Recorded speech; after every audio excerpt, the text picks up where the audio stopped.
Hola, soy Fray Sergio Serrano y estás escuchando el podcast La Biblia en un año, donde escuchamos la voz de Dios y vivimos la vida a través del lente de las Escrituras. El podcast de la Biblia es presentado por Ascension. Usando la cronología de la Biblia de Great Adventure, leeremos desde Génesis hasta Apocalipsis, descubriendo cómo se desarrolla la historia de salvación y cómo encajamos en esa historia hoy. ¡Wow! Y estamos en la historia de nuestra iglesia. ¡Hermoso! Hemos descubierto que ahora tenemos testigos que están en Jerusalén. Y se nos ha narrado cómo los primeros cristianos han recibido el Espíritu Santo. ¿Y esto por qué? Porque Jesús lo prometió. Estos hombres van a dar testimonio de la buena nueva de Jesucristo.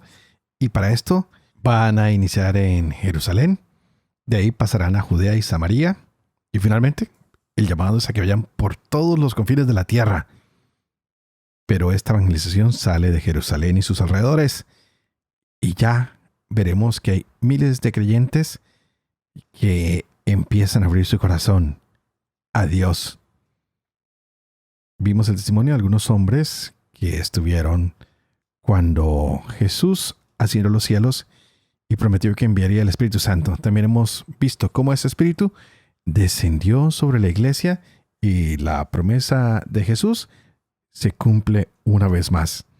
De esta manera la iglesia se fortalece y puede empezar a proclamar las maravillas de Dios. Los que tenían antes miedo, ahora sienten todo un fuego que los lleva a tener valentía y que no les deja tener miedo ante amenazas y persecución. Todo lo contrario, están listos para proclamar a un Dios de vida que estará acompañándolos todo este tiempo. Así que de aquí en adelante, con Pentecostés, todos estos que habían escuchado y se sorprendían, ahora empiezan a creer, se empiezan a formar comunidades y continuaremos hoy con un Pedro que tiene mucha fuerza en su discurso, que incluso el Espíritu Santo le va a permitir hacer obras maravillosas que dan testimonio de que estos hombres van de la mano del Señor. Así que continuemos hoy con nuestras lecturas. Tendremos Hechos, capítulo 3, Romanos, capítulo 4 y 5, Proverbios, empezaremos un capítulo nuevo, el 27, estaremos versos del 1 al 3. Este es el día 324. Empecemos. Hechos capítulo 3. Pedro y Juan subían al templo para la oración de las 3 de la tarde. Estaba allí un hombre tullido desde su nacimiento, al que llevaban y ponían todos los días junto a la puerta del templo, llamada Hermosa, para que pidiera limosna a los que entraran en el templo. Al ver a Pedro y a Juan que iban a entrar en el templo, les pidió una limosna. Pedro, fijando en él la mirada juntamente con Juan, le dijo: «Míranos». Él les miraba con fijeza esperando recibir algo de ellos. Pedro le dijo: «No tengo plata ni oro, pero lo que tengo te lo doy. En nombre de Jesucristo, el Nazareno, echa a andar». Y tomándole de la mano derecha le levantó. Al instante sus pies y tobillos cobraron fuerza y de un salto se puso en pie y andaba.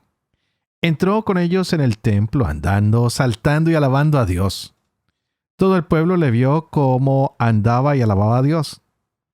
Al reconocer que era el mismo que pedía limosna sentado junto a la puerta hermosa del templo, se quedaron llenos de estupor y asombro por lo que le había sucedido. Como él no soltaba a Pedro y a Juan, todo el pueblo, presa de estupor, corrió hacia ellos al pórtico llamado de Salomón. Pedro, al ver esto, se dirigió al pueblo.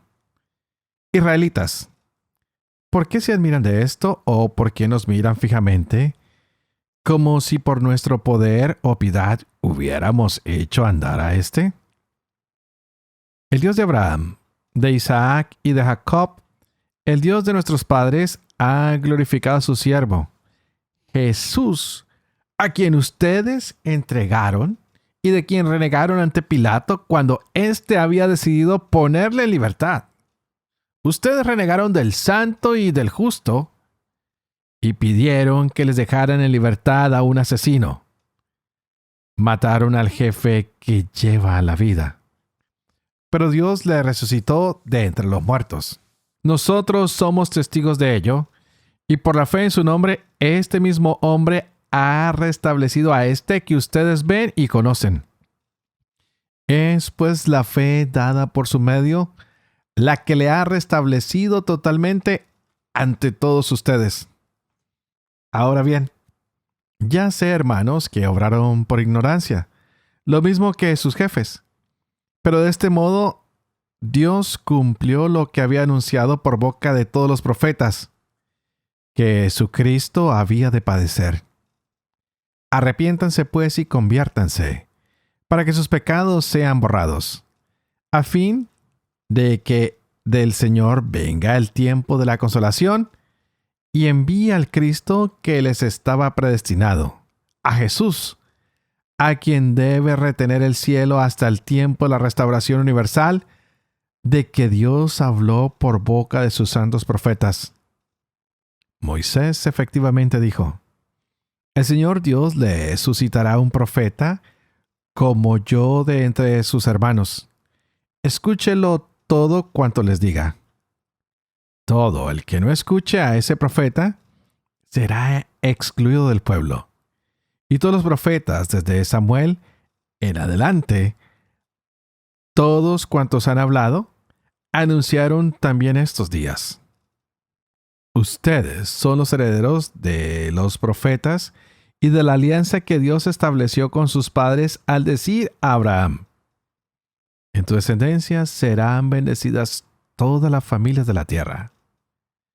Para ustedes, en primer lugar, ha resucitado Dios a su siervo y le ha enviado para bendecirlos, apartándolos a cada uno de sus iniquidades. Romanos capítulo 4. ¿Qué diremos pues de Abraham, nuestro padre según la carne? Si Abraham obtuvo la justicia por las obras, tiene de qué gloriarse, mas no delante de Dios. En efecto, ¿qué dice la Escritura? Creyó Abraham en Dios y le fue contado como justicia. Al que trabaja, no se le cuenta el salario como favor, sino como deuda. En cambio, al que sin trabajar cree en aquel que justifica al impío, su fe se le cuenta como justicia. Así también David proclama bienaventurado al hombre a quien Dios le tiene en cuenta la justicia independientemente de las obras. Bienaventurados aquellos cuyas maldades fueron perdonadas y cubiertos sus pecados. Dichoso el hombre a quien el Señor no le tiene en cuenta el pecado. Entonces, ¿esta dicha recae solo sobre los circuncisos o también sobre los incircuncisos? Decimos en efecto que la fe de Abraham le fue contada como justicia. ¿Y cómo le fue contada? ¿Siendo él circunciso o antes de serlo? No siendo circunciso, sino antes. Pues recibió la señal de la circuncisión como sello de la justicia de la fe que poseía siendo incircunciso. Así se convertía en padre de todos los creyentes incircuncisos, a fin de que la justicia les fuera igualmente tenida en cuenta, y en padre también de los circuncisos que no se contentan con la circuncisión, sino que siguen además las huellas de la fe que tuvo nuestro padre Abraham antes de la circuncisión. En efecto, no por la ley, sino por la justicia de la fe, fue hecha a Abraham y a su posteridad la promesa de ser heredero del mundo. Porque si son herederos los de la ley, la fe carece de objeto y la promesa queda abolida. Porque la ley produce la ira. Por el contrario, donde no hay ley, no hay transgresión. Por eso depende de la fe para que sea don, y la promesa quede asegurada para toda la posteridad, no tan solo para los de la ley, sino también para los de la fe de Abraham, padre de todos nosotros, como dice la Escritura. Te he constituido padre de muchas naciones. Padre nuestro ante Dios, a quien creyó, que da la vida a los muertos y llama a las cosas que no son para que sean. El cual, esperando contra toda esperanza, creyó, y fue hecho padre de muchas naciones según le había sido dicho: así será tu posteridad. No vaciló en su fe al considerar su cuerpo ya sin vigor, tenía unos 100 años, y el seno de Sara igualmente estéril. Por el contrario, ante la promesa divina, no cedió a la duda con incredulidad, más bien fortalecido en su fe, dio gloria a Dios con el pleno convencimiento de que poderoso es Dios para cumplir lo prometido. Por eso le fue contado como justicia. Y la Escritura no dice solamente por él que le fue contado, sino también por nosotros, a quienes ha de ser tenida en cuenta la fe, a nosotros que creemos en aquel que resucitó de entre los muertos, a Jesús, Señor nuestro, quien fue entregado por nuestros pecados y resucitó para nuestra justificación. Habiendo pues recibido la fe, la justificación, estamos en paz con Dios, por nuestro Señor Jesucristo, por quien hemos obtenido también mediante la fe el acceso a esta gracia en la cual nos hallamos, y nos gloriamos en la esperanza de la gloria de Dios. Más aún, nos gloriamos hasta en las tribulaciones, sabiendo que la tribulación engendra la paciencia. La paciencia, virtud probada. La virtud probada, esperanza.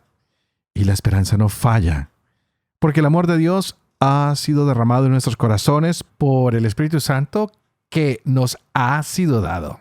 En efecto, cuando todavía estábamos sin fuerzas en el tiempo señalado, Cristo murió por los impíos. En verdad, apenas habrá quien muera por un justo. Por un hombre de bien, tal vez se atrevería uno a morir. Mas la prueba de que Dios nos ama es que Cristo, siendo nosotros todavía pecadores, murió por nosotros. Con cuánta más razón, pues, justificados ahora por su sangre, seremos por él salvos de la ira. Si cuando éramos enemigos, fuimos reconciliados con Dios por la muerte de su Hijo, con cuánta más razón, estando ya reconciliados, seremos salvos por su vida. Y no solamente eso, sino que también nos gloriamos en Dios por nuestro Señor Jesucristo, por quien hemos obtenido ahora la reconciliación.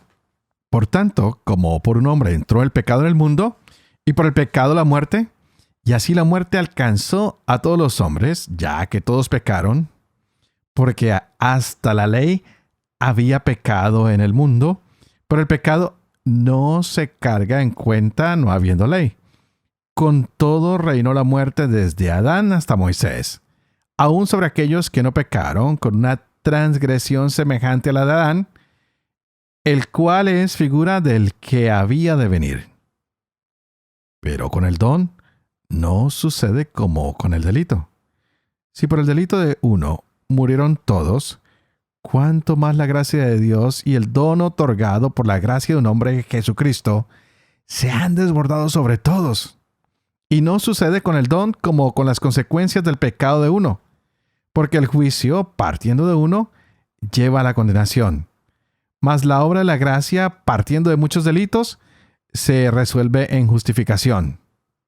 En efecto, si por el delito de uno reinó la muerte por un hombre, con cuánta más razón los que reciben en abundancia la gracia y el don de la justicia reinarán en la vida por uno, por Jesucristo.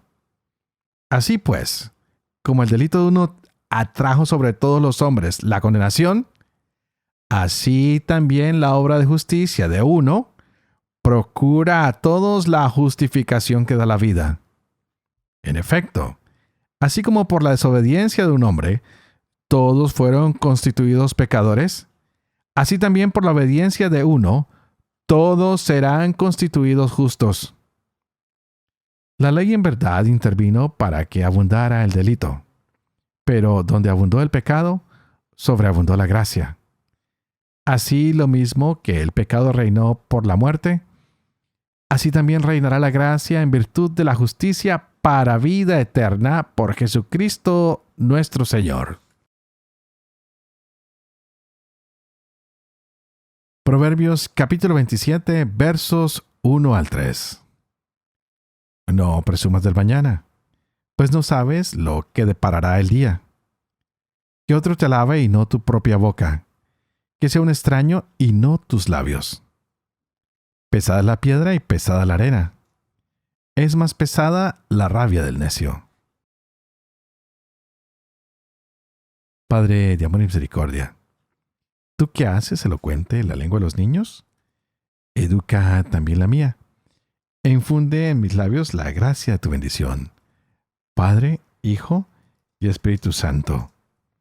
Y tú, ayúdame a que juntos oremos. Digámosle, Señor, así como le diste a estos hombres el Espíritu Santo, dánoslo a nosotros para que nos podamos gloriar y gozar de esta palabra que nos das para nuestras vidas.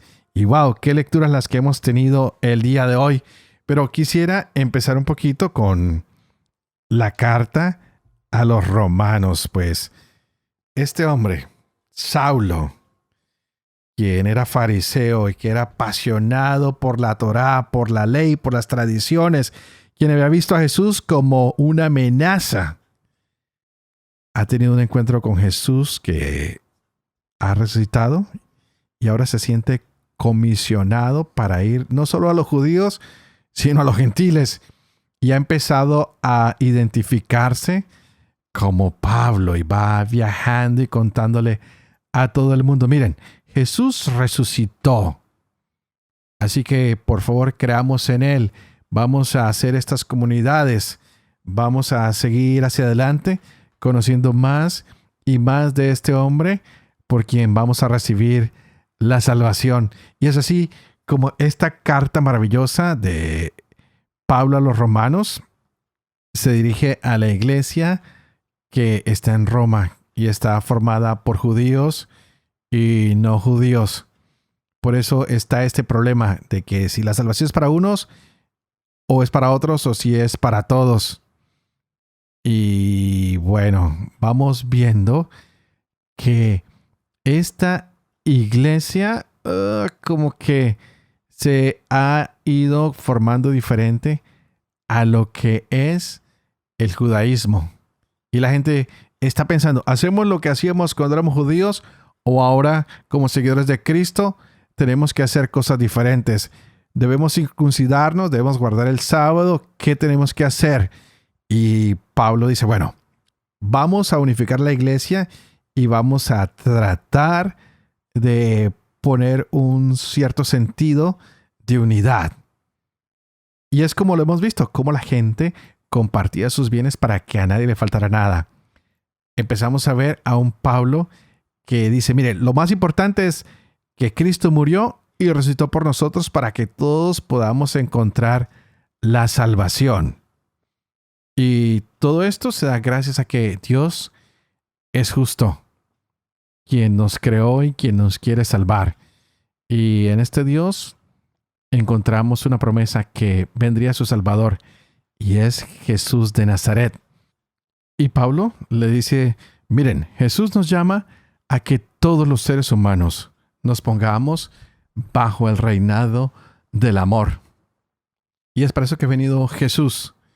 Ha venido a salvar a todas las personas y lo hace a través de la justicia. Pero tenemos que entender que la justicia, primero puede entenderse como lo que se hace bien y lo que es justo.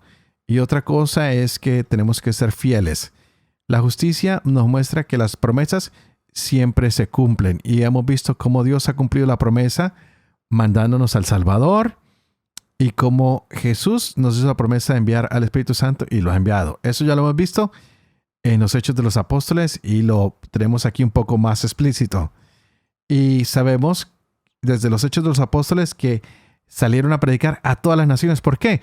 Porque todas las naciones se encuentran atrapadas por el pecado, por la idolatría, y no hay nada diferente a lo que está pasando en Roma. Tanto Pedro, que acaba de predicar en Jerusalén, en los Hechos de los Apóstoles se encuentra este problema. Ahora Pablo le escribe a los de Roma que están pasando por la misma necesidad de ser liberados del pecado. Lo escuchábamos en los capítulos anteriores. Hay pecado sexual, hay pecado de injusticias. Y Pablo dice, miren, hay que cambiar. Tenemos que vivir más como el pueblo santo de Dios. No simplemente porque nos circuncidemos o porque no comamos cerdo o porque tratemos de guardar el sábado. ¿Qué es lo que tenemos que hacer? Sacar la idolatría y sacar el pecado de la comunidad. No nos sintamos más justos que los gentiles porque como judíos, dice Pablo, tenemos una ley y esta ley la hemos desobedecido y por culpa de esta ley que hemos desobedecido, nosotros mismos nos estamos condenando y nos estamos haciendo culpables porque decimos seguir la ley, pero no la estamos cumpliendo.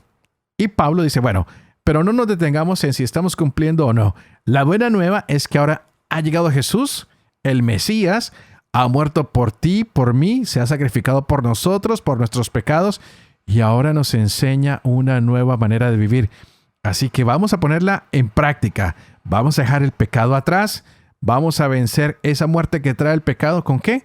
Con la resurrección de Cristo. Vamos a tener una nueva vida en Cristo Jesús a través del amor, de la justicia, y con Él nosotros podemos ser como Jesús es.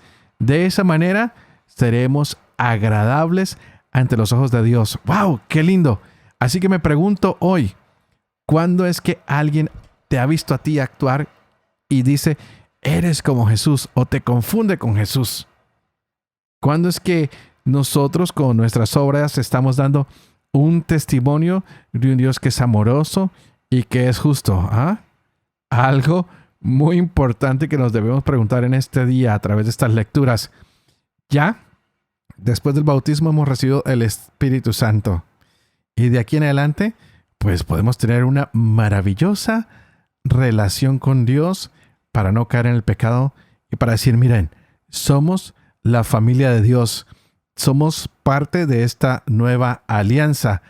Hoy tenemos la posibilidad de un nuevo futuro, de vivir en la gracia de Dios, de transformar de nuestra vida, de dejar atrás el pecado. ¿Qué vamos a hacer nosotros con esa gracia que se nos ha dado? ¿La vamos a tirar a la basura? ¿La vamos a olvidar? ¿La vamos a dejar atrás? Pues gracias a ese Espíritu Santo que se nos dio a través del Espíritu Santo, volvemos a ser parte de esa familia a la cual Dios le prometió salvación a través de Abraham, quien es padre en la fe, quien es padre de esta gran familia. Un hombre que a pesar de su vejez, a pesar de la vejez de su esposa, él creyó y confió en la promesa que Dios le había hecho. Por eso, en las lecturas de hoy, descubrimos que la fe es una fuerza que nos lleva cada día a unirnos más y más a Dios. Más que ni la ley, hay que tener fe en que en Dios, que a través de su único Hijo, se cumplirán todas las promesas que nos ha dado. Bueno, vamos a mirar que tú y yo necesitamos tener esperanza de que este Jesús de Nazaret nos está rescatando del pecado. ¿Que debemos obedecer la ley de Dios? Por supuesto. Pero que no solamente cumplir la ley basta. Tenemos que creer en Jesús y tenemos que crear esa nueva familia, la que Dios ha soñado, donde todos los necesitados tengan algo, que a nadie le falte, que todos tengamos, que haya pan, que haya justicia, que haya posibilidades para todos, que podamos compartir los dones que Él nos ha dado. ¡Wow! ¡Qué hermoso lo que el Señor nos regala en estas lecturas! Y como dirían los proverbios, pues no presumamos del mañana, pues no sabemos lo que nos depara el día. Más bien, hoy alabemos al Señor. Que no sea Él un extraño para nosotros. Que no seamos personas necias, pues ya hemos conocido qué es la voluntad del Señor, y es que todos los hombres se salven, pero que se salven a través del Señor Jesucristo, quien nos invita a que lo imitemos a Él y a nadie más. Que dejemos atrás la idolatría, que dejemos atrás el pecado y que nos dediquemos a vivir en la gracia de Dios, haciendo comunidad y ayudando a los demás con nuestra generosidad. Y de esta manera les pido que por favor, generosamente hagan una oración por mí, que yo la haré por ustedes. Pidan por favor que sigamos adelante con este hermoso proyecto de la Biblia en un año. Por favor, no se les olviden pedirle al Señor que me haga fiel a este trabajo, a este ministerio, para que yo pueda vivir con fe lo que leo, lo que comparto con ustedes, para que pueda enseñar siempre la verdad y sobre todo, para que yo pueda cumplir lo que he enseñado. Y que la bendición de Dios Todopoderoso, que es Padre, Hijo y Espíritu Santo, descienda sobre cada uno de ustedes y los acompañe siempre. Que Dios los bendiga.